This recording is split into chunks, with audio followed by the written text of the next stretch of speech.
اعوذ باللہ من الشیطان الرجیم بسم اللہ الرحمن الرحیم۔ ولایت و امامت کے متعلق امام علی ابن موسیٰ رضا علیہ الصلاۃ والسلام کیا فرماتے ہیں؟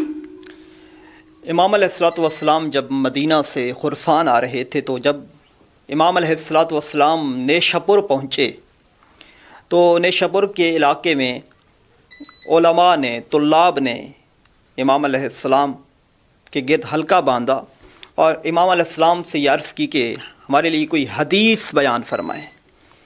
تو امام علیہ السلام اپنی سواری پہ سوار تھے اور امام علیہ السلام نے ایک حدیث کو بیان فرمایا۔ وہ حدیث کون سی ہے؟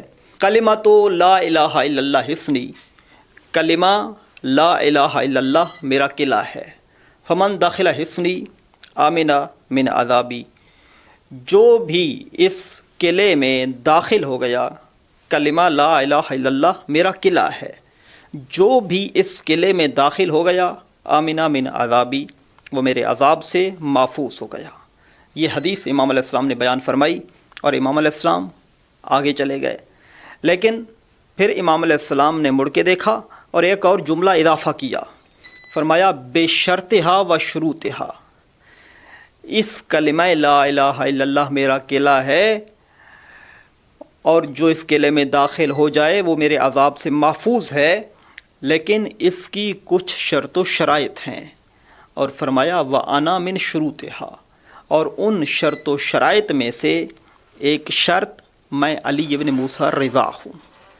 تو امام علیہ السلام نے یہ جملہ کہہ کے دنیا کو بتایا کہ کلمہ لا الہ الا اللہ اس وقت تک فائدہ نہیں پہنچا سکتا جب تک آپ امامت کا اقرار نہیں کریں گے، جب تک آپ ولایت کا اقرار نہیں کریں گے۔ امامت و ولایت ضروری ہے۔ وَأَنَا مِن شُرُوطِهَا کہہ کر امام علیہ السلام نے امامت و ولایت کی طرف اشارہ فرمایا۔ اور اگر امام علیہ السلام کی زندگی کو اٹھا کر دیکھا جائے تو امام علیہ السلام نے امامت کا صحیح تعارف کرایا، امامت کی گہرائیوں کو بیان فرمایا، امامت کی باریکیوں کو بیان فرمایا۔ ایک طویل خطبہ امام علیہ السلام نے امامت کے موضوع پر دیا۔ اب وہ خطبہ تو میں مکمل یہاں ایک چھوٹی سی ویڈیو میں بیان نہیں کر سکتا، چند جملے اس خطبے کے آپ کے سامنے بیان کر دیتے ہیں کہ امام علیہ السلام نے امامت کی باریکیوں کو بیان کیا کہ امامت کے فرائض کون سے ہیں، امامت کی باریکیاں کون سی ہیں۔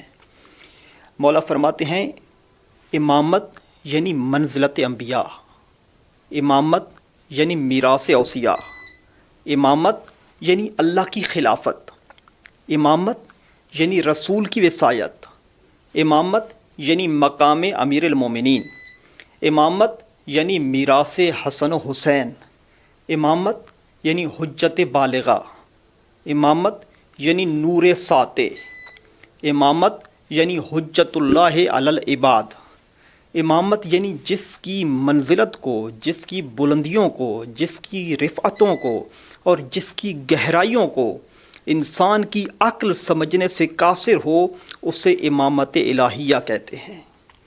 یہ امامت کا صحیح مفہوم اور امامت کی باریکیوں کو امام علیہ السلام نے بیان فرمایا، اور فرمایا الامام کالشمس طالعۃ المجللۃ بنورہا وہی فی الافق لا تنالھا الایدی والابصار۔ امام علیہ السلام فرماتے ہیں کہ امام سورج کی مانند ہوتا ہے، امام سورج کی مانند ہوتا ہے، جیسے سورج چمک رہا ہے اور سورج اپنی روشنی کائنات تک پہنچا رہا ہے، امام بھی ویسے ہدایت لوگوں تک پہنچا رہے ہوتے ہیں۔ جیسے سورج اپنی روشنی پہنچا رہا ہوتا ہے، امام لوگوں تک ہدایت پہنچا رہا ہوتا ہے۔ الامام کالشمس طالعۃ المجللۃ بنورہا وہی فی الافق لا تنالھا الایدی والابصار، جس طرح سورج چمک رہا ہے اور لوگ سورج سے استفادہ کر رہے ہیں، اسی طرح امام موجود ہیں اور لوگ امام سے ہدایت لے رہے ہیں، لیکن سورج سے استفادہ تو ہو سکتا ہے، کوئی سورج تک پہنچ نہیں سکتا۔ جس طرح کوئی سورج تک پہنچ نہیں سکتا ویسے لوگ امام سے استفادہ تو کر سکتے ہیں، لیکن امامت کی گہرائیوں کو نہیں سمجھ سکتے، امامت کی باریکیوں کو نہیں سمجھ سکتے۔ امام اپنے علم کے ذریعے اپنی امامت کا اثبات کرتے ہیں۔ امام اپنے علم کے ذریعے اسلام کی ترویج کرتے ہیں۔ امام اپنے علم کے ذریعے انحرافات کا خاتمہ کرتے ہیں۔ اور اگر آپ امام علی ابن موسیٰ رضا علیہ السلام کی زندگی کو اٹھا کر دیکھیے تو آپ کو مختلف مناظرے نظر آئیں گے جو امام علیہ السلام نے مختلف مکاتب کے علماء سے کیے، اور مناظرے کر کے امام علیہ السلام نے انحرافات کا خاتمہ فرمایا۔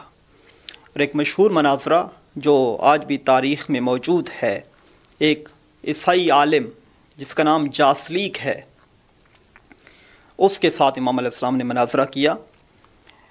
مامون الرشید کے دربار میں تمام مکاتب کے علماء موجود ہیں، اور مامون کا ایک خادم امام علیہ السلام کی خدمت میں آیا اور کہتا ہے کہ آپ مامون کے دربار میں چلیے، آپ سے کچھ مکاتب کے علماء بات کرنا چاہتے ہیں۔ تو امام علیہ السلام نے فرمایا کہ میں کل آ جاؤں گا۔ تو امام علیہ السلام کا ایک صحابی ہے حسن بن سہل نوفلی، یہ کہتا ہے کہ مولا میں بڑا پریشان ہوں، اس لیے کہ کہیں آپ شکست نہ کھا جائیں، اس لیے کہ اب وہ اپنے ایمان کا اظہار کر رہا تھا، لیکن وہ ایسا لگتا ہے کہ کامل ایمان امامت پہ اس کا ایمان کمزور تھا۔ تو امام علیہ السلام نے فرمایا کہ پریشان ہونے کی ضرورت نہیں ہے۔ وہ کہتا ہے کہ مولا وہ ایسا کرتے ہیں کہ جب کوئی انہیں قرآن سے دلیل دیتا ہے تو وہ کہتے ہیں ہم قرآن کو نہیں مانتے، اور اگر کوئی رسول اللہ کا فرمان پڑھ کے سناتا ہے تو وہ کہتا ہے کہ ہم تمہارے رسول کو نہیں مانتے۔ تو اس طرح وہ لوگوں کو شکست دے دیتا ہے۔ تو امام علیہ السلام نے فرمایا کہ اگر میں ان علماء کو توریت سے جواب دے دوں، ان کی اپنی کتاب سے جواب دے دوں، جو توریت کے ماننے والے ہیں ان کو توریت سے جواب دے دوں، جو زبور کے ماننے والے ہیں ان کو زبور سے جواب دے دوں، جو انجیل کے ماننے والے ہیں ان کو انجیل سے جواب دے دوں، تو پھر تو تسلیم کر لیں گے۔ تو سہل نوفلی کے چہرے پہ مسکراہٹ آئی۔ اب جب صبح ہوئی اور امام علیہ السلام دربار میں تشریف لے گئے تو تمام مکاتب کے علماء جو بھی دربار میں موجود تھا، ہر شخص امام علیہ السلام کے احترام میں کھڑا ہو گیا۔ اب یہ امامت ہے، یہ مقام امامت ہے۔ جیسے ہی امام دربار میں داخل ہوئے سارے کھڑے ہو گئے۔ امام علیہ السلام مسند پہ تشریف لے گئے۔ اب مامون امام علیہ السلام کا تعارف فرماتا ہے کہ یہ فرزند رسول ہیں، یہ فرزند علی و بطول ہیں۔ تعارف کے بعد مامون کہتا ہے کہ جو بھی سوال پوچھنا ہے آپ ان سے پوچھ سکتے ہیں۔ تو جاسلیک کہتا ہے کہ میں کیسے سوال پوچھوں، اس لیے کہ یہ جب جواب دیں گے تو قرآن سے جواب دیں گے اور میں ان کی کتاب کو نہیں مانتا۔ تو امام علیہ السلام نے فرمایا نہیں، جس کتاب کو تم مانتے ہو یعنی انجیل سے، میں تمہاری کتاب سے ہی تمہیں جواب دوں گا۔ اس نے کہا پھر ٹھیک ہے۔ تو اس نے سوال کیا۔ اس کا سوال کیا تھا؟ اس نے کہا کہ حضرت عیسیٰ علیہ السلام کو آپ بھی مانتے ہیں، ہم بھی مانتے ہیں، لیکن پیغمبر اسلام حضرت محمد مصطفیٰ صلی اللہ علیہ وآلہ وسلم کو آپ مانتے ہیں، ہم نہیں مانتے، لہٰذا جنہیں دونوں مانتے ہیں، آپ بھی مانتے ہیں ہم مانتے ہیں، ان پہ اتفاق کر لیتے ہیں، اور جنہیں فقط آپ مانتے ہیں ہم نہیں مانتے، جن کے بارے میں اختلاف ہے، انہیں چھوڑ دیتے ہیں۔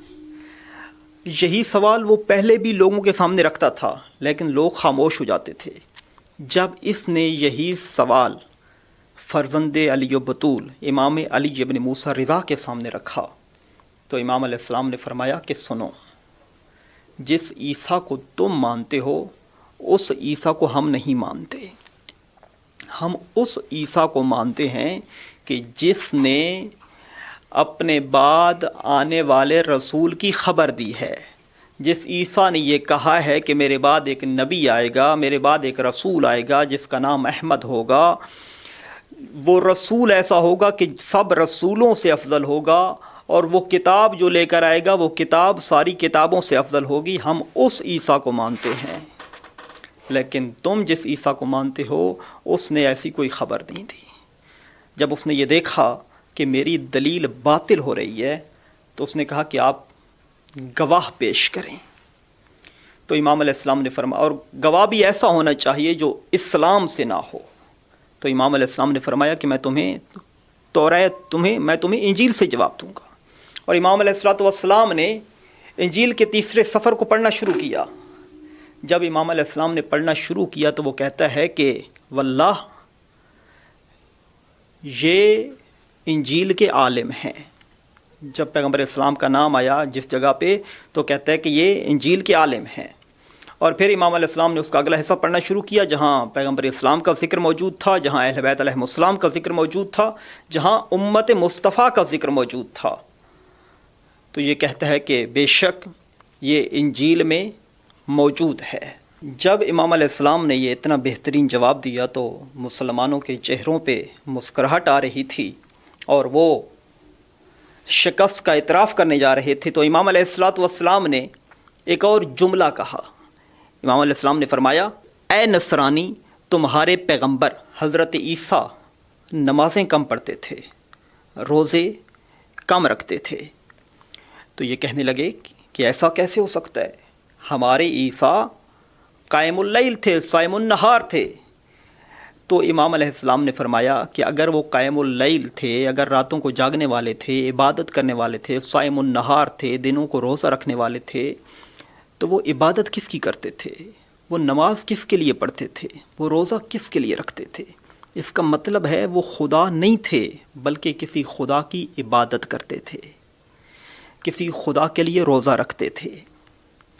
اس جملے کے بعد جاسلیق کہنے لگا کہ میں گواہی دیتا ہوں کہ علی ابن موسیٰ رضا سے بڑا عالم کوئی نہیں ہے.